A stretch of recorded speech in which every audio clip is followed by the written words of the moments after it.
Also, I am very pleased to see so many who have come out to always see for yourself, where you can hear for yourself and then think for yourself.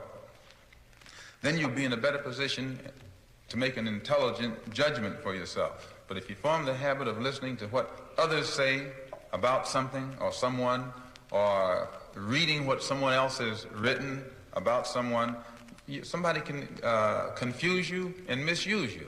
So as Afro-Americans or black people here in the Western Hemisphere, you and I have to learn to weigh things for ourselves. No matter what the man says, you better look into it. Example of why it's so important to look into things for yourself. I was on a plane between Algiers and Geneva, and it just happened that two other Americans were sitting in the two seats next to me. None of us knew each other, and the other two were white, one a male, the other a female.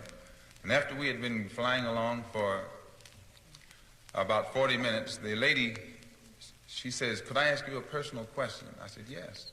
She said, well, she had been looking at my briefcase, and she said, "Well, what does that X?" She says, "What kind of last name could you have that begins with X?" So I said, "That's it, X." And she said, "Well, what does the M stand for?" I said, "Malcolm." So she was quiet for about 10 minutes. And she turned to me and she says, "You're not Malcolm X." You see, we had been riding along in a nice conversation like three human beings, you know, no hostility, no animosity, just human. And she couldn't take this. She said, "Well, you're not who I was looking for, you know." And she ended up telling me that she was looking for horns and all that, and for someone who was out to kill all white people, as if all white people could be killed.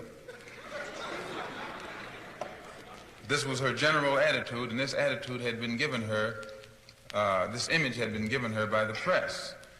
So before I get involved in anything nowadays, I have to straighten out my own position, and which is clear. I am not a racist in any form whatsoever. I don't believe in any form of racism. I don't believe in any form of discrimination or segregation. I believe in Islam. I'm a Muslim.